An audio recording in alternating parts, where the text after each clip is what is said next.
Kita mulai pertemuan yang pertama yaitu tentang konsep dasar dokumentasi keperawatan. Nah, di sini dokumentasi keperawatan tentunya sudah tidak asing lagi ya, asing dan aseng bagi Anda ya, karena ini merupakan salah satu bagian atau elemen dari proses keperawatan. Proses keperawatan kita tahu ada mulai dari pengkajian gitu ya, pengkajian, kemudian apa eh, penarikan diagnosa ya kan, kemudian apa lagi? Intervensi, implementasi, Ya, penyusunan Intervensi, rencana keperawatan, kemudian implementasi, evaluasi. ya, kemudian evaluasi. evaluasi. Dan satu lagi adalah dokumentasi. Jangan lupa ya, jadi dokumentasi merupakan salah satu elemen yang tidak terpisahkan pada apa namanya asuhan keperawatan, proses keperawatan itu ya.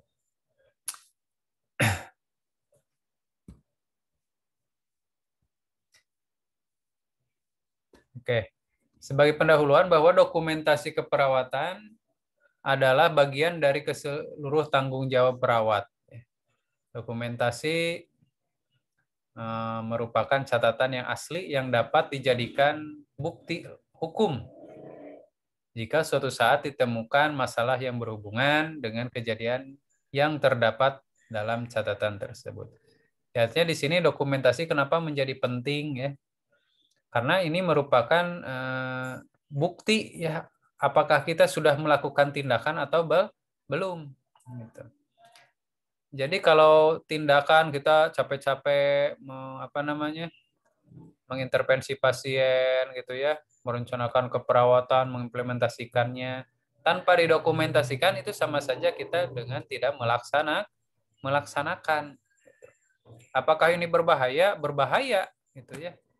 Tentu berbahaya. Kenapa berbahaya? Ya karena bisa saja kalau tidak dokumentasikan kita bisa melakukan duplikasi tindakan. Ya, apalagi misalkan obat-obatan.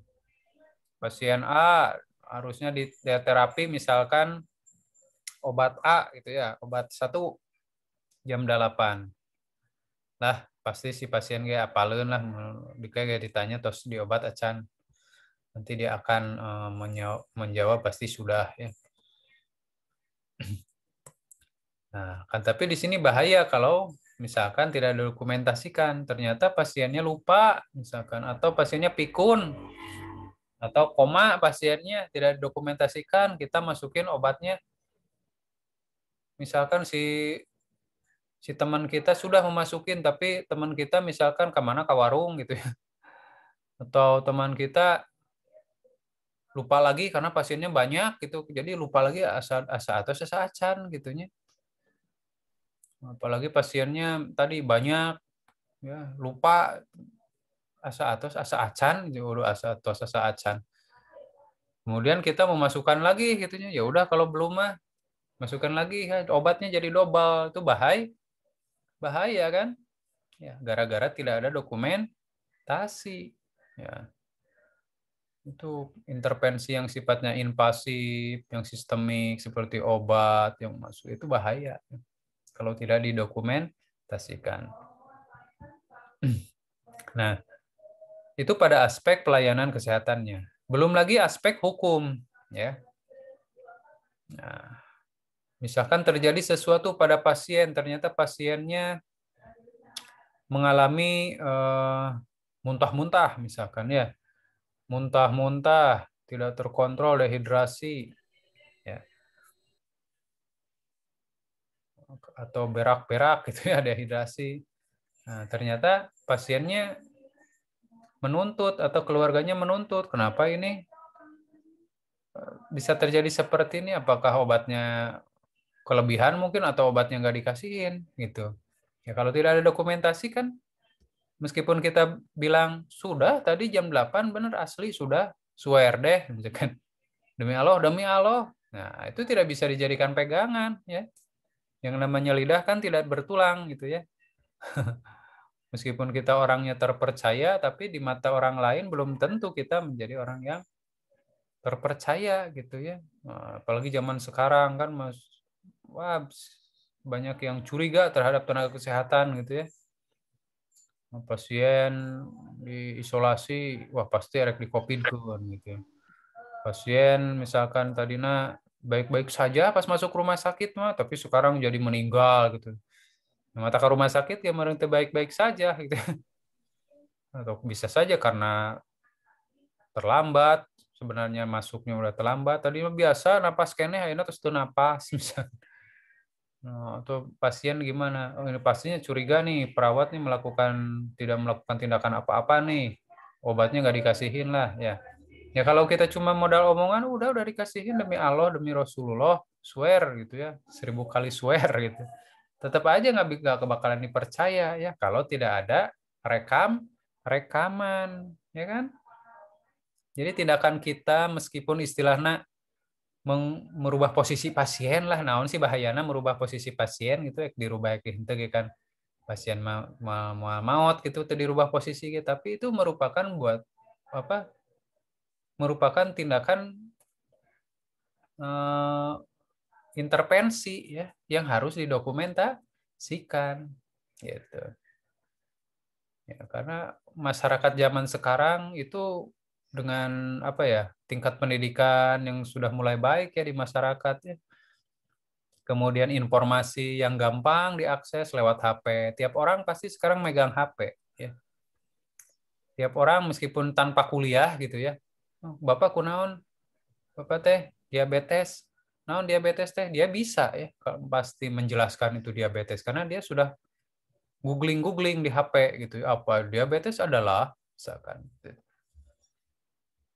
pengobatannya ini, pencegahannya ini, perawatannya ini. Nah, perawat dalam hal ini harus lebih pandai daripada pasien gitu. Jangan sampai perawatna karena kuliahna males gitunya, ngedul-ngedulan gitunya apa namanya? Itu serius.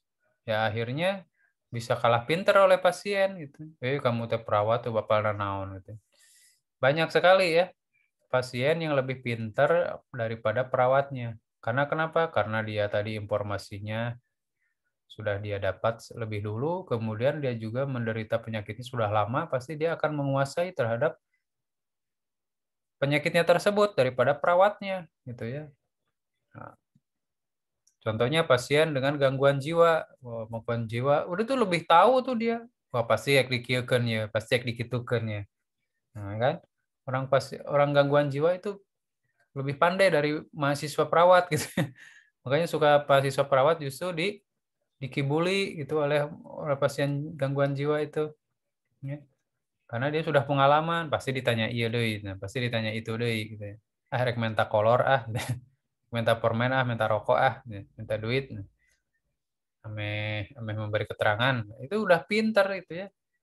Pasien-pasien ini pasien jiwa semacam itu juga pasien yang mengalami apa namanya apalagi keluar masuk rumah sakit itu sudah pasti paham dengan penyakitnya gitu. Ini kita harus lebih pandai lagi ya, jangan sampai kalah oleh pasien. Oke, kembali lagi ke sini ya.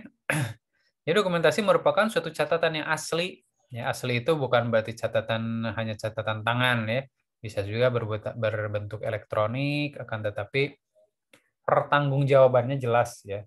Ya, harus ada tanda tangan, harus ada nama, harus ada tanggal gitu ya.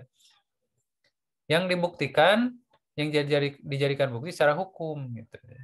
Karena hubungan antara perawat dengan pasien itu sekarang kan sudah berubah. Kalau dulu seorang perawat ya membantu pasien secara ikhlas gitulah, kemanusiaan gitu, tanpa mengharap imbalan, kan? Ridho lillahi ta'ala gitu.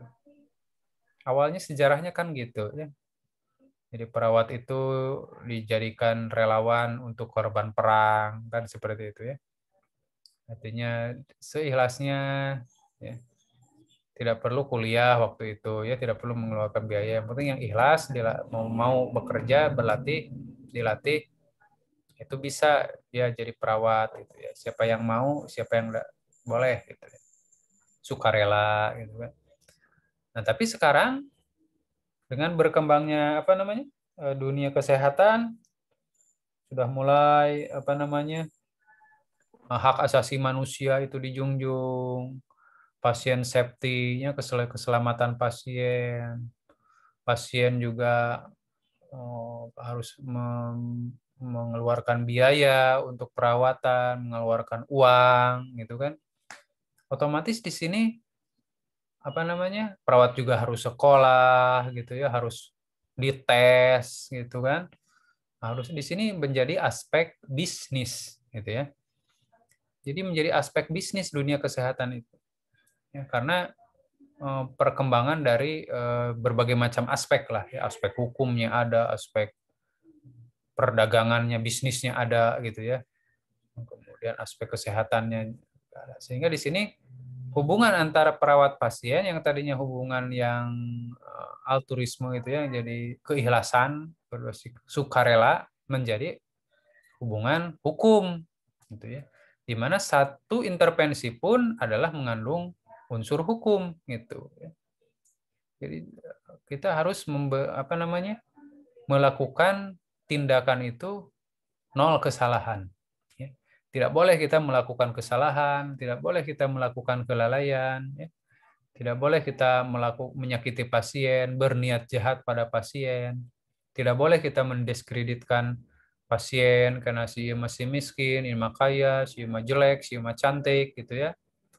Si ini mah kulitnya putih, si ini mah kulitnya hitam, si ini mah agamanya Islam, si ini mah agamanya non-Islam, gitu ya.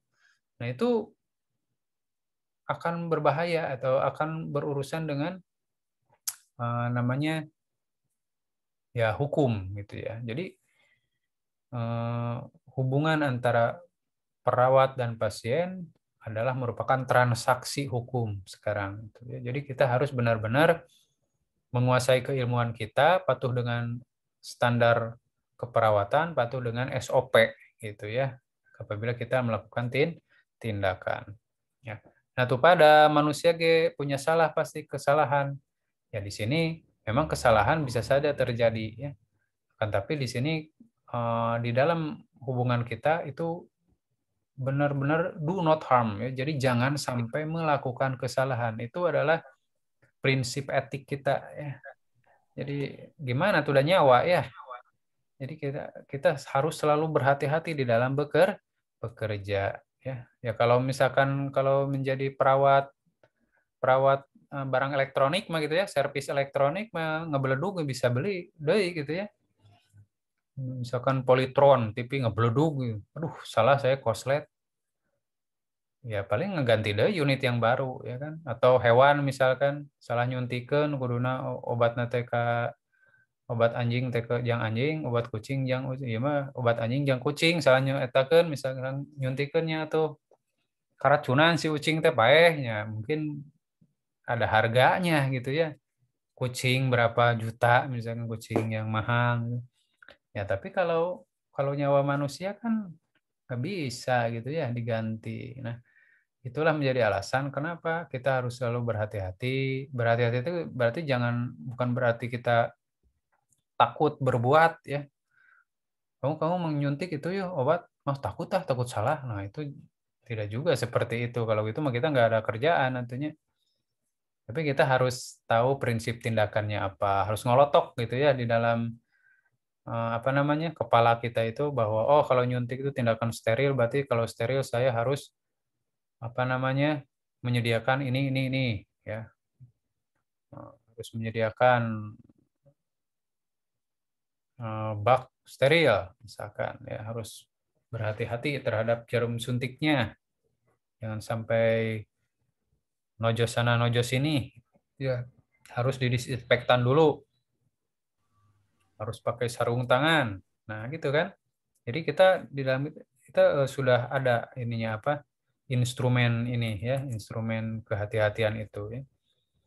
Nah, ya di sini ketika kita kuliah berarti kita harus serius kuliahnya gitu ya jangan apa namanya ya hoream hoream kamu zaman covid kia kan online gitu kan males-malesan kadang gitu ya, mengerjakan tugas copy paste gitu kan gampang ya, tulisan iya wah kena sarua jeung babaturan copy paste kirimkeun ka dosen, dosen kan teu hafal gitu kan mana anu ti heula ngerjakeun mana anu niron ya pokokna mah kabeh we ya sama rata butut nilainya kan gitu we dosen mah.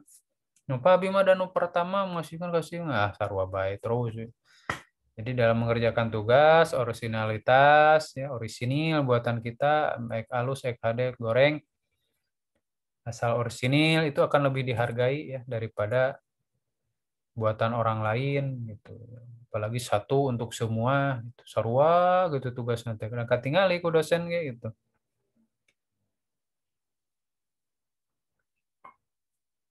Ya. Halo, ini masih kedengaran Bapak? Kedengaran, kedengaran Pak. Ya ya, oke. Bisi itu nanti error ini. Oke, selanjutnya bahwa dokumentasi keperawatan juga dalam pengertian lain itu merupakan bukti pencatatan dan pelaporan perawat yang berguna untuk kepentingan klien, perawat, dan tim kesehatan dalam memberikan pelayanan dengan dasar komunikasi yang akurat dan lengkap secara tertulis. Ya, nah, di sini apa namanya guna atau kegunaan dokumentasi keperawatan ini bukan hanya untuk klien sendiri, gitu ya. Agar pasien tidak mendapatkan pengobatan yang double, gitu, atau yang duplikasi. Seperti tadi dicontohkan obat misalkan, atau agar perawat terhindar dari hukum karena adanya ini. Tapi juga berguna juga bagi tim kesehatan yang lain, yaitu sebagai sarana komunikasi ya. Misalkan dokter bisa membaca atau melihat dokumentasi keperawatan. Oh, ini terapi saya kemarin yang diinstruksikan, yang didelegasikan ke perawat ini diberikan tidak ya? Dilihat oleh dokter kan, tidak perlu bertanya. Oh, sini udah nih ya.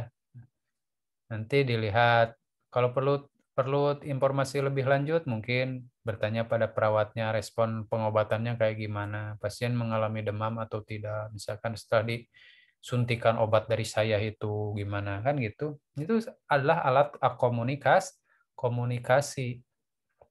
Tujuannya tim kesehatan saling berkomunikasi ya intinya untuk kesembuhan pasien lah ya.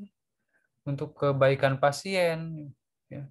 Nggak ada tenaga kesehatan yang berniat untuk menjerumuskan pasien gitu ya, berniat membunuh pasien, mencelakakan pasien itu nggak ada gitu ya, nggak ada gitu. Ya. Meskipun masyarakat mungkin ada yang apa namanya berasumsi bahwa misalkan tadi nama pasien saya atau keluarga saya baik-baik datang ke rumah sakit, tapi setelah di rumah sakit jadi meninggal. Gitu. Oh ini pasti kayaknya nih perawatnya jahat-jahat misalkan. Itu nggak ada gitu ya, perawat yang jahat itu nggak ada. Pasti apapun tindakan perawat itu adalah untuk kebaikan pasien. Ya, apalagi kita sebagai calon tenaga kesehatan itu nggak boleh gitu. Harus berniat apa namanya untuk kebaikan pasien ya. Jangan berniat jahat, jangan melakukan kesalahan, kan harus adil seperti itu. Kemudian dokumentasi klinis merupakan sarana dalam memberikan perawatan, dalam pemberian perawatan, meningkatkan kontinuitas perawatan dan koordinasi pengobatan dan evaluasi kliennya. Dengan adanya dokumentasi itu menjadi sarana ya yang bisa dilihat gitu, yang bisa dibaca untuk meningkatkan kualitas perawatan. Oh, kemarin kita merencanakan tindakan A, B, C, D. Ternyata hasilnya memang pasiennya kurang kurang kurang ada peningkatan. Berarti dicoba saja tuh A, B, C, D, E misalkan. Ditambahkan tindakan E atau kita ganti si tindakan B ini menjadi tindakan L misalkan gitu ya. Nah itu. Ini merupakan kalau bisa dilihat gitu ya, didokumentasikan, itu bisa diukur gitu tingkat keberhasilannya. Ya. situ. Kemudian koordinasi pengobatan juga tadi ya, obat-obatan apakah sudah diberikan sesuai instruksi dokter atau belum ya. Nah, kemudian efeknya bagaimana. Nah, itu bisa dikoordinasikan ya, apabila ada catatan.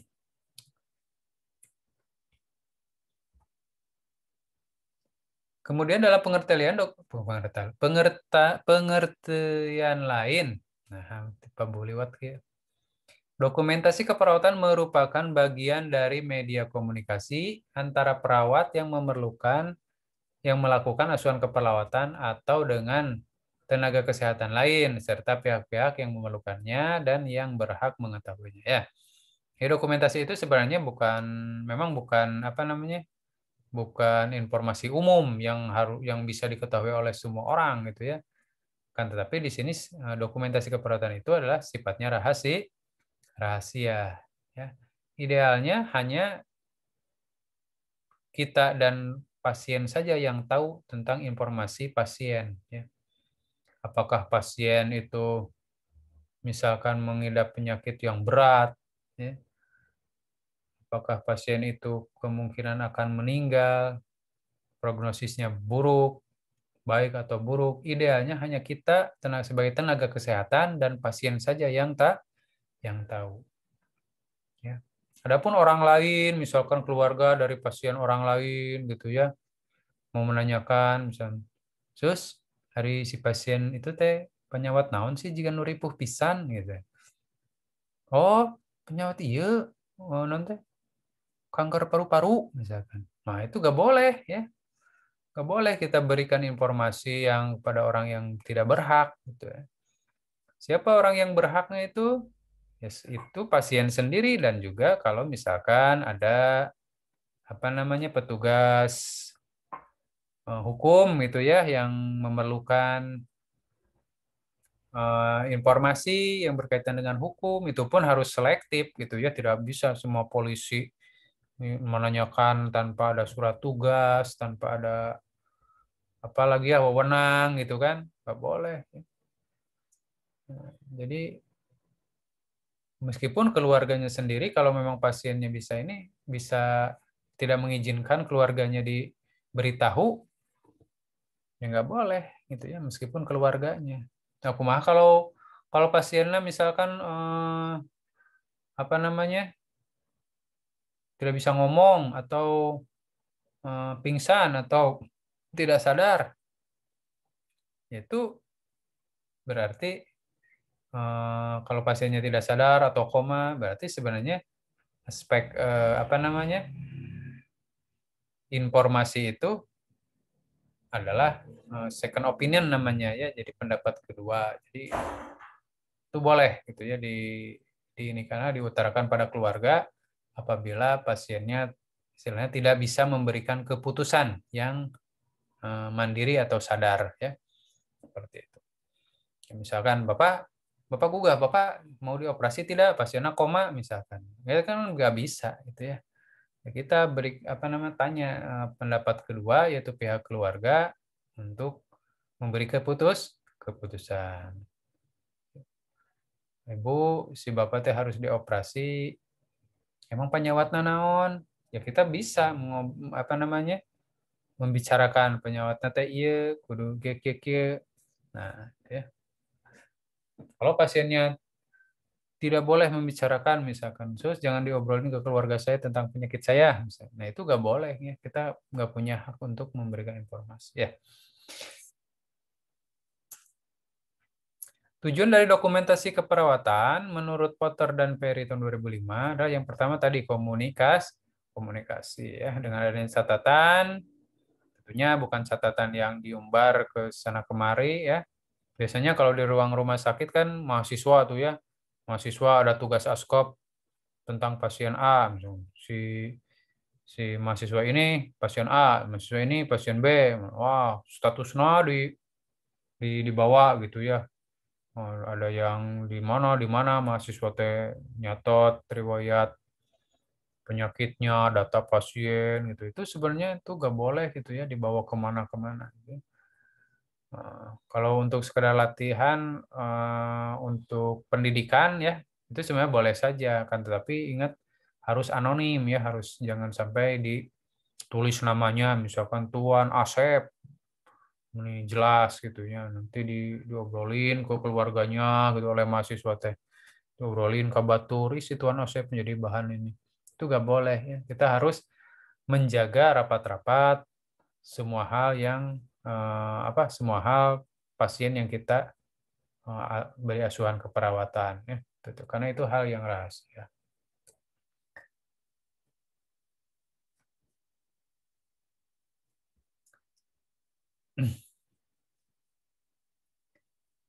Kemudian edukasi ya. Dengan catatan ini peserta didik belajar tentang pola yang harus ditemui dalam berbagai masalah kesehatan dan menjadi mampu untuk mengantisipasi tipe perawatan yang dibutuhkan oleh klien. Ya, dengan adanya dokumentasi kita bisa melihat alur bagaimana cara mulai dari pasien masuk ya, mulai dari daftar masuk sampai pulang gitu ya. Nah, ini alurnya bisa kita pelajari, isinya apa ya, ketika pasien datang itu apa yang dikaji, kemudian tindak mencari menentukan diagnosa keperawatan itu bagaimana. Nah, itu bisa kita pelajari ya dengan dokumentasi keperawatan ini ya, meskipun memang bentuk-bentuk dokumentasi dari tiap institusi itu pasti berbeda ya. Rumah sakit A dengan rumah sakit B kemungkinan berbeda ya cara dokumentasinya. Tidak mungkin sama gitu ya. Karena setiap instansi juga memiliki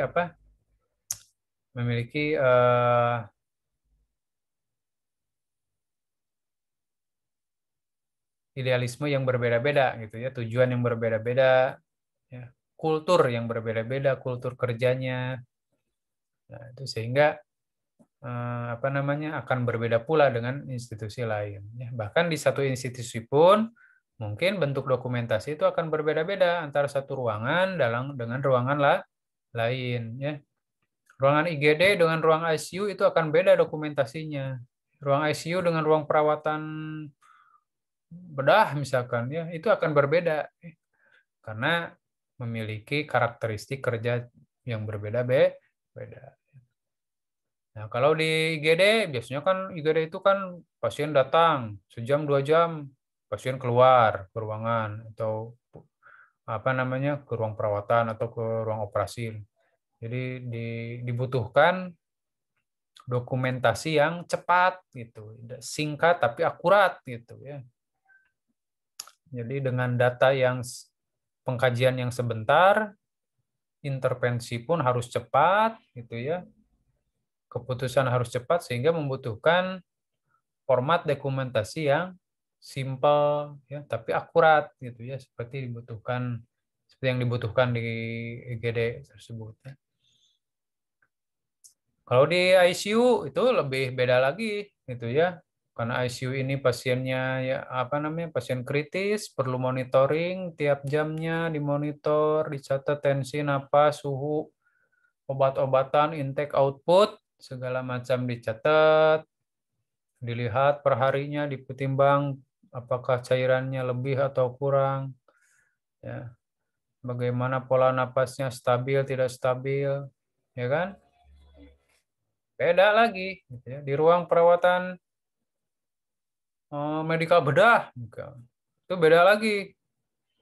Lebih ke aspek banyak yang nyeri, keluhannya, banyak yang cemas, banyak yang marah, ngamuk, gitu ya. Kemudian juga infeksi dan sebagainya. Itu akan berbeda lagi dokumentasinya ya. Ini menjadikan para mahasiswa atau peserta didik dengan adanya dokumentasi bisa melihat karakteristik dari tiap ruangan, apa yang perlu dikajinya, bagaimana cara mengerjakan, bagaimana cara mengisinya, semacam itu ya. Itu. Kemudian pengkajian. Ya. Jadi catatan ini memberikan data yang digunakan perawat untuk mengidentifikasi dan mendukung diagnosis keperawatan dan rencana intervensi yang sesuai ya. Jadi adanya dokumentasi hasil-hasil atau data yang dikaji ini bisa mendukung keberhasilan intervensi keperawatan. Kemudian sebagai bahan riset ya. Artinya perawat dapat menggunakan catatan klien selama studi riset untuk mengumpulkan informasi tentang faktor-faktor tertentu ya. Artinya di sini dengan adanya dokumentasi perawat bisa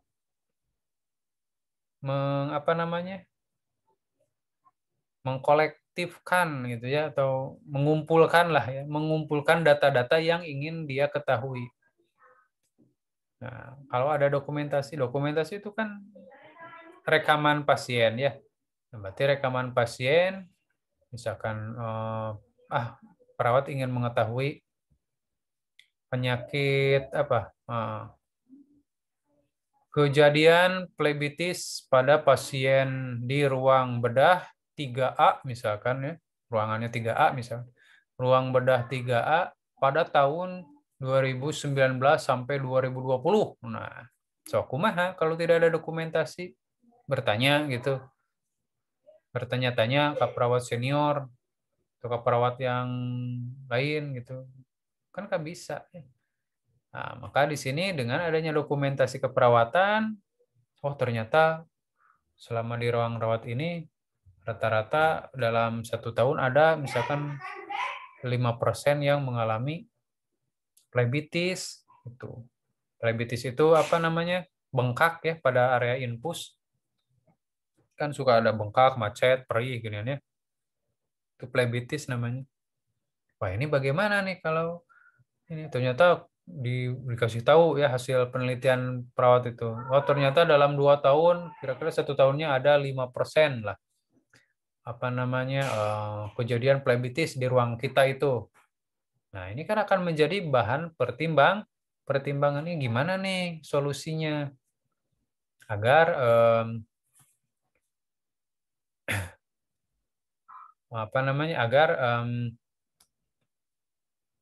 pasien itu tidak mengalami plebitis atau kurang dari 1% lah setahun itu, jangan sampai 5%, ini kebanyakan. Nah, kan gitu.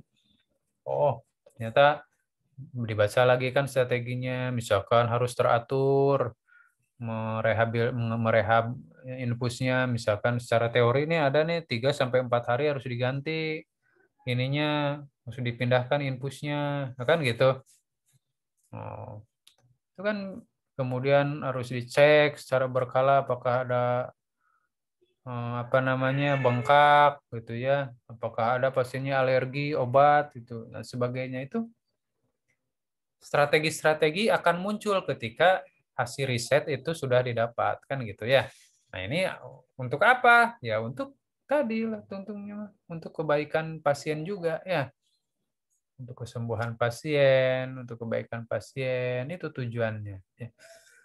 Maksudnya perawat memenang duit, ya itu mah bisa saja gitu ya. Karena riset perlu dana, ya kan perlu waktu, perlu tenaga, ya harus ada duit lah tentunya.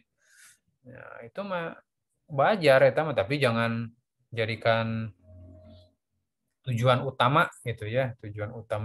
Tujuan kita adalah untuk memperbaiki kualitas asuhan keperawatan.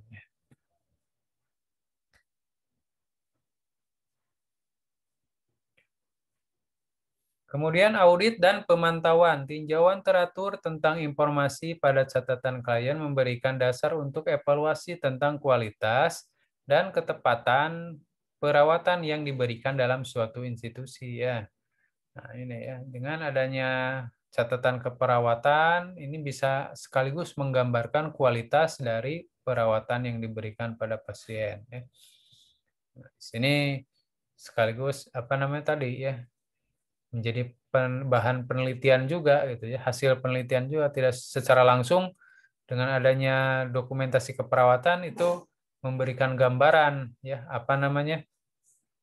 gambaran tentang kualitas perawatan yang kita berikan pada pasien. Tadi seperti Bapak bilang, baik atau tidaknya kualitas perawatan di suatu institusi, ya tinggal lihat aja, tinggal dilihat aja ininya, dokumentasinya rapi, baik atau tidak, lengkap atau tidak gitu. Kalau banyak yang kosong atau tidak suka diisi, nah berarti kualitasnya itu bisa dipastikan jelek gitu.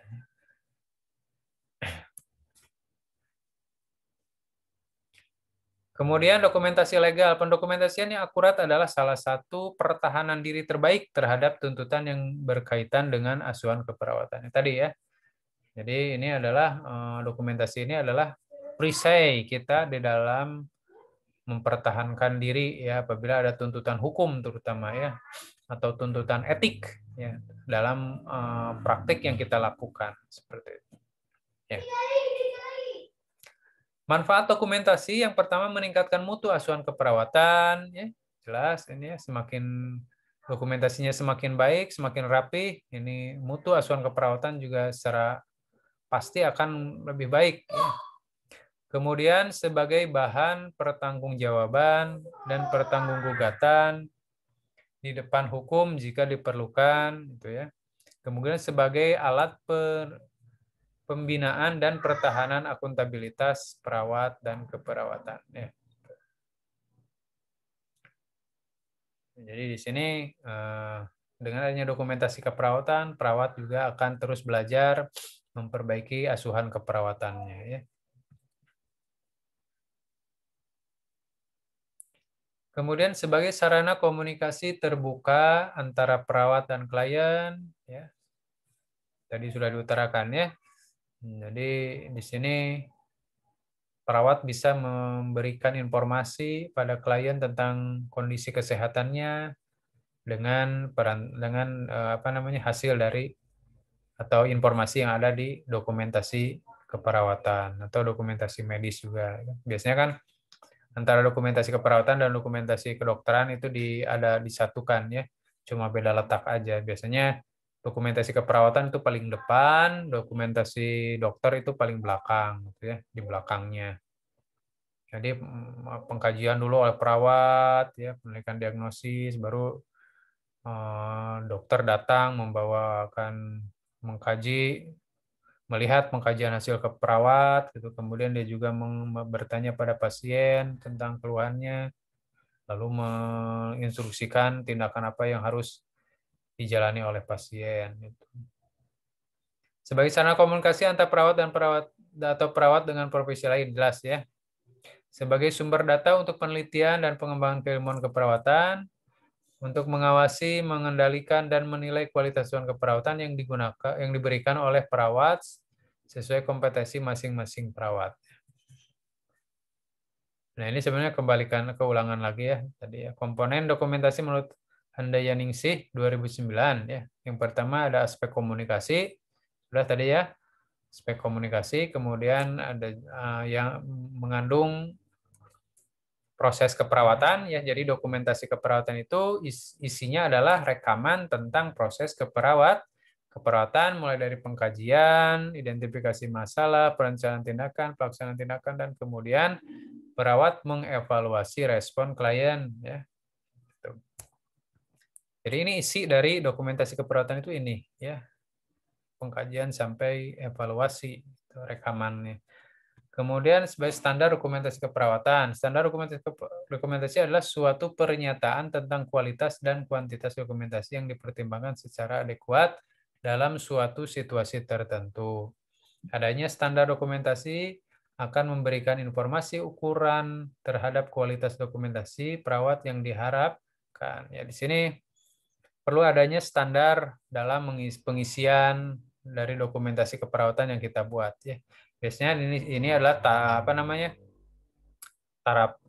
dibuat standar dokumentasi ini dibuat di tataran manajemen ya. Jadi bagaimana cara mengisinya ya. Minimal asuhan keperawatan diberikan itu berapa, masalah keperawatannya berapa dalam satu pasien, itu ditetapkan gitu ya. Ditetapkan, di SK-kan oleh institusi masing-masing. Nah, ini akan menjadi panduan bagi para perawat untuk dalam mengisi dokumentasi. Bahwa misalkan pengkajian itu harus semuanya diisi mulai dari sistem A sampai sistem B, sampai sistem Z misalkan ya. Semua sistem harus diisi, aspek biopsikososio-spiritualnya harus ada gitu ya. Jangan sampai ada kolom yang kosong gitu ya. Misalkan aspek spiritualnya tidak diisi, nah itu nggak boleh. Misalkan harus diisi semua. Kemudian diagnosis keperawatan minimal berapa gitu ya. Meliputi aspek apa saja minimal semacam itu ya. Nah, ini memberikan tuntunan bagi para perawat untuk mengisi dokumentasi tersebut. Prinsip dokumentasi menurut Hutahea 2010 bahwa dokumentasi harus dilakukan segera setelah selesai kegiatan perawatan. Jadi jangan ditunda-tunda ya. Atau kumaha apa masa kita membawa buku yang segitu tebal kan? Status pasien kan biasanya tebal, kali ketika pasien bawa buku yang tebal. Tidak harus segitu. Artinya di sini kita harus mencatat. Ya, minimal kita bawa catatan kecil lah gitu ya. Di saku ada bolpennya, ada kertasnya. Nah, ini nanti dicatat sementara di catatan kecil kita itu ya. Nah, misalkan kita sudah memasukkan obat jenis ceftriaxone misalkan jam berapa biasanya ceftriaxone itu jam 8 pagi. Ya, kemudian pasien B cefotaxim jam 8 pagi. Kemudian perawat C misalkan memberikan ketorolak jam 8 pagi. Nah, itu kan harus dicatat. Perawat A tadi obatnya apa sudah. Pasien B obatnya apa sudah. Pasien C obatnya apa sudah. Nah, itu kan dicatat dulu di dalam ya kertas kecil lah. Kemudian baru setelah nyuntiknya beres, ya seluruh pasien yang ditugaskan pada kita, baru kita pindahkan apa namanya catatan kita itu ke dokumentasi keperawatan ya atau medical record-nya. Seperti itu ya. Jadi bukan berarti kita harus bawa buku yang besar itu ya kemana-kemana, apalagi pasiennya banyak numpuk gitu ya, itu tidak praktis ya.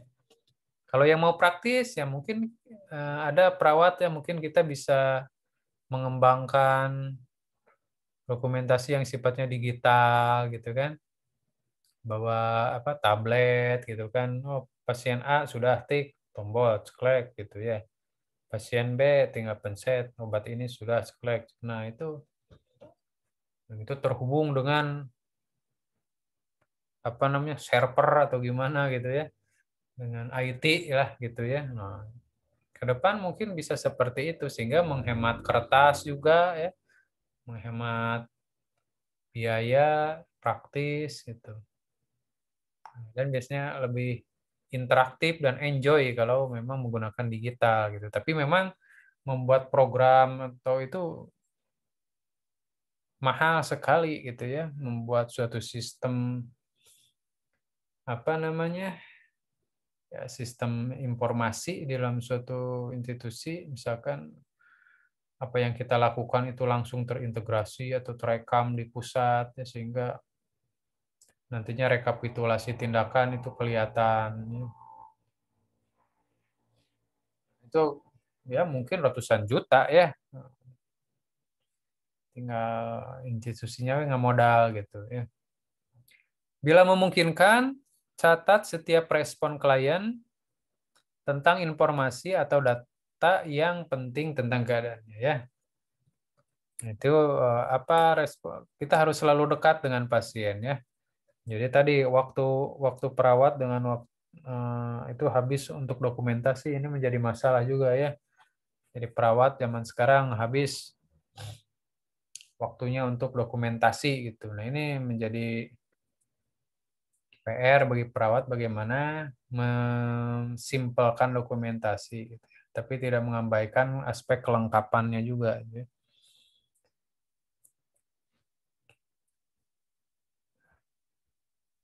Kemudian pastikan kebenaran setiap data yang akan dicatat ya. Jadi yang kita catat itu tentang data pasien itu benar atau tidak, kita harus validasi ya. Nah, harus dicek and recheck lagi, pastikan bahwa data itu memang benar. Misalkan pasien apa namanya mengatakan bahwa dia menderita hipertensi misalkan, itu tidak cukup dengan keterangan saja. Kita harus validasi dengan mengecek tensi darahnya gitu ya. Pasien merasakan nyeri katanya di perut, kita validasi tuh. Ya, apakah benar pasien merasakan nyeri di perutnya, itu bagaimana ya, dengan misalkan agak meraba gitu ya. Kemudian mempalpasinya gitu. Itu memvalidasi ya, memastikan itu. Jangan sampai kita percaya dengan keterangan yang secara lisan terutama ya, tapi harus divalidasi secara objektif ini. Kemudian data klien harus objektif dan bukan merupakan penafsiran perawat ya. Nah, di sini jangan sampai perawat menjustifikasi apa yang pasien rasakan ya. Misalkan lah dari dia mah pasien lagi pasien apa? Pasien buduk bungkul, pasien infeksius misalnya, nggak mungkin lah tensinya berbahaya gitu ya, nggak mungkin tensinya naik gitu ya. Biasanya ini dilihat si bapak ini biasanya lah 120 ya, paling nggak nama 115 lah, itu kudu ditensi lah gitu ya. Ya si bapak ini bukan pasien jantung juga gitu ya. Nah itu kan penafsiran ya. Atau pasien misalkan mengatakan nyeri, aduh nyeri, si bapak mau lebay, si ibu itu penyakitnya sami jeung bapak tuh nyeri geningan, nah gitu ya.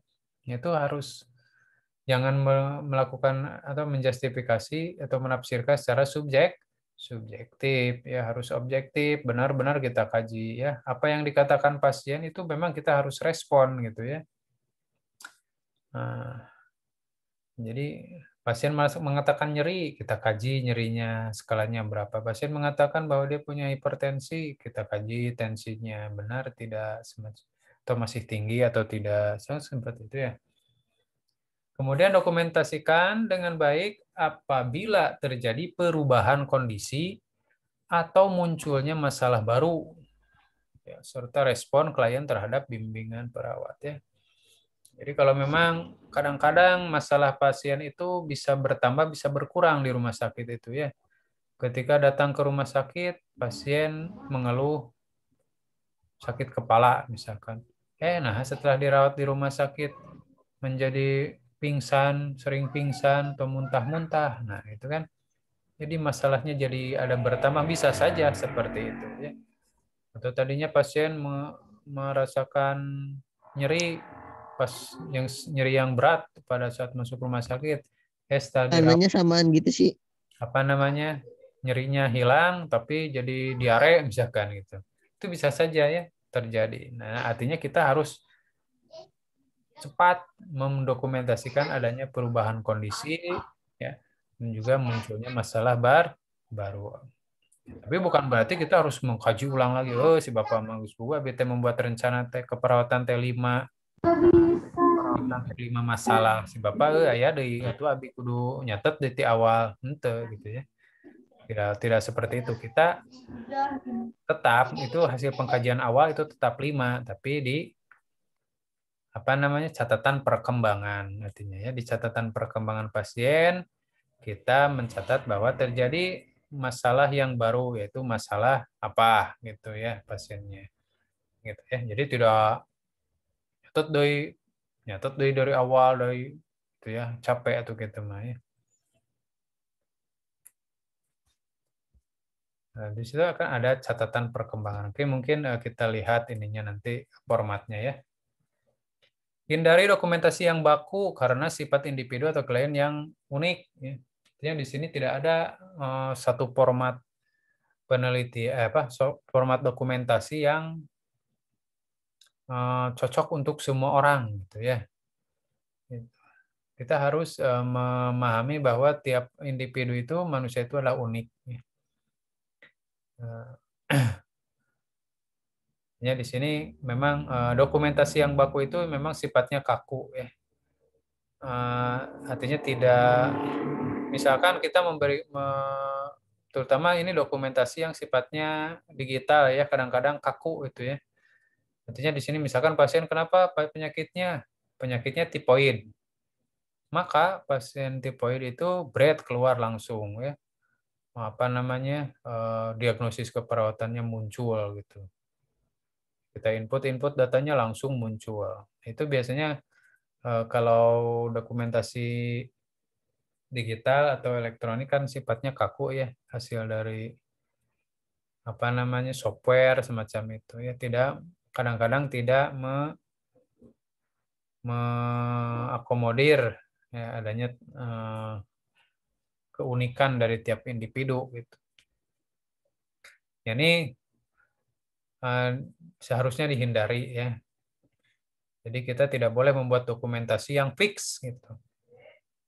Pasien tipoid pasti nih diagnosanya 1, 2, 3, 4, 5, hup aja gitu ya. Tidak ada lain-lainnya gitu ya. Tidak ada lain titik-titik gitu ya. Pasien diabetes pasti dokumen masa keperawatannya A, B, C, D, hup gitu. Tidak ya.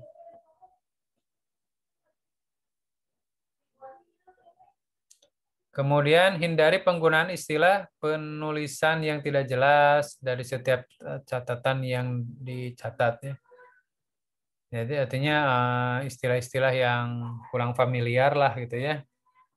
Atau singkatan-singkatan gitu yang tidak familiar atau janganlah disingkat gitu ya. Karena orang lain bisa nggak tahu artinya apa.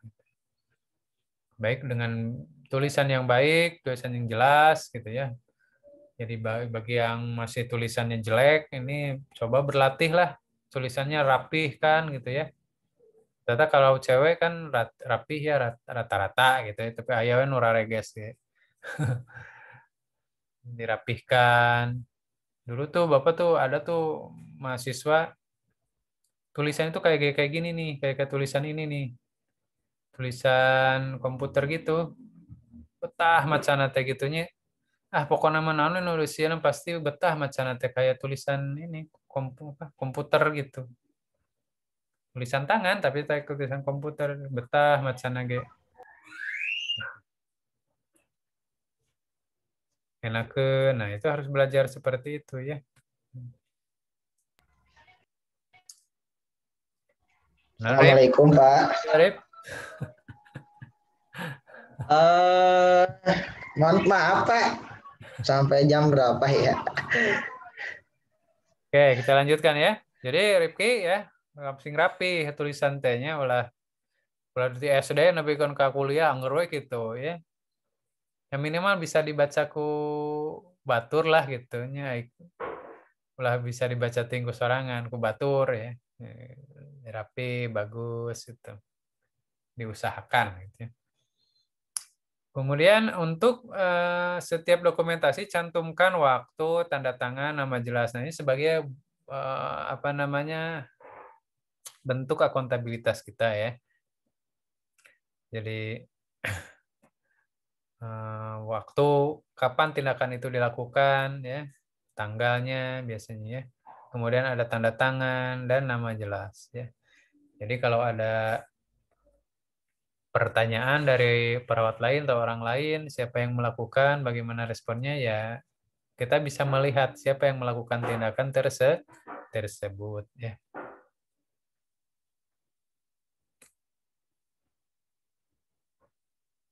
Wajib membaca setiap tulisan dari anggota tim kesehatan yang lain sebelum menulis data akhir yang akan dicatatnya di sini ya, untuk menghindari apa namanya duplikasi tindakan ya. Jadi tindakan apa sih yang sudah dilakukan, tindakan apa yang belum dilakukan, kita harus baca, dilihat sebelumnya. Nah, di sini tentunya format yang digunakan harus memudahkan ya. Memudahkan perawat yang berikutnya itu membaca tulisan kita gitu. Kadang ada yang menyulitkan juga gitu ya. Misalkan pada beberapa format itu tulisan perawat itu campur dengan tulisan dokter, tulisan apa gitu ya dalam satu ini ya, dalam satu format gitu ya. Dalam satu kolom gitu. Ini tulisan perawat, ini tulisan dokter ngehiji gitu. Nah, itu memang lebih bagus untuk aspek komunikasi antar tenaga kesehatan gitu ya, atau tim kesehatan. Akan tetapi kalau untuk melihat mana catatan perawat saja itu akan sulit gitu. Kemudian dokumentasi harus dibuat dengan tepat, jelas dan lengkap ya tadi ya. Mulai dari tulisan yang baik itu akan menjadi modal ya, menjadi modal kita membuat dokumentasi yang baik ya.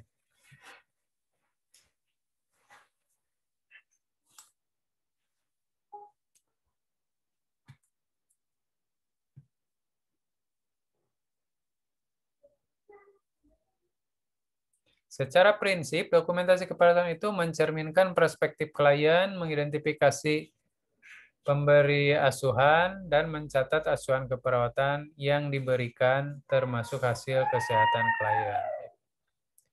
Kemudian meningkatkan kesinambungan perawatan melalui komunikasi intra atau interpersonal, profesional, maaf. Jadi ini adanya dokumentasi yang baik gitu ya, ini bisa alat komunikasi tadi ya sudah diutarakan. Kemudian menunjukkan komitmen perawat untuk menyediakan perawatan yang aman, kompeten, dan etis. Menunjukkan bahwa perawat telah menerapkan pengetahuan, keterampilan, dan penilaian keperawatan yang dibutuhkan oleh standar profesional dan etika, undang-undang yang relevan, dan pemangku kebijakan.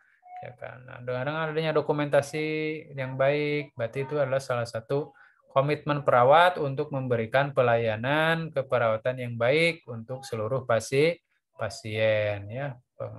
Dari asuhan keperawatan yang efektif, aman gitu ya, dan selaras secara hukum juga ya. Seperti itu ya. Nah, ini perlu perlu diperhatikan gitu ya bagi para perawat untuk selalu mendokumentasikan apa yang dia lakukan. Baik, mungkin sampai di sini materi Bapak gitu. Silakan kalau ada yang bertanya, mangga.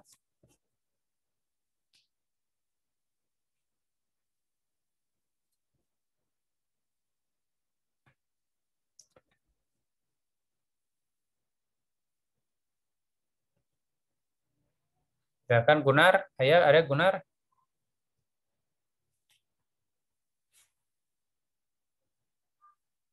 Hadir Pak, hadir. Mohon maaf Pak, Ya. saya sudah meng-share link absen Pak, yang belum agar segera mengisi. Ya, sob. Ya, yang belum absen silahkan diisi absensinya ya.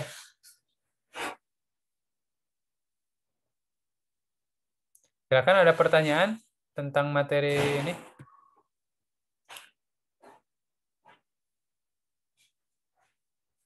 Dendi ada Dendi? Ada pertanyaan, Dad?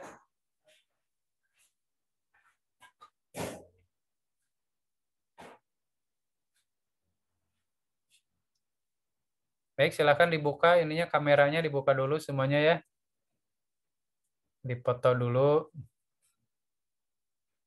Kan dibuka kameranya semuanya.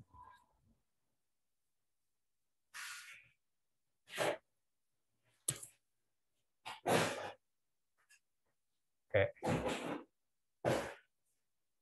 Untuk bukti dokumentasinya. Ya kan harus didokumentasikan. Bentar.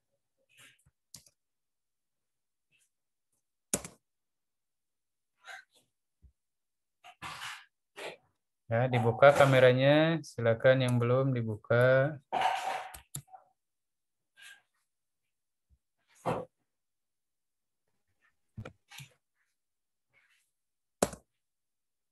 Oke, halaman ke-3. 1, 2, 3.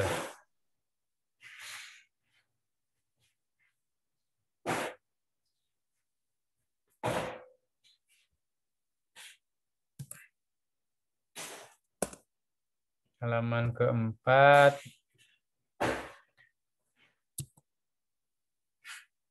1, 2, 3.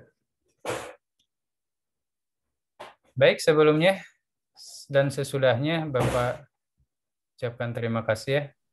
Wabillahi taufiq wal hidayah. Wassalamualaikum warahmatullahi wabarakatuh.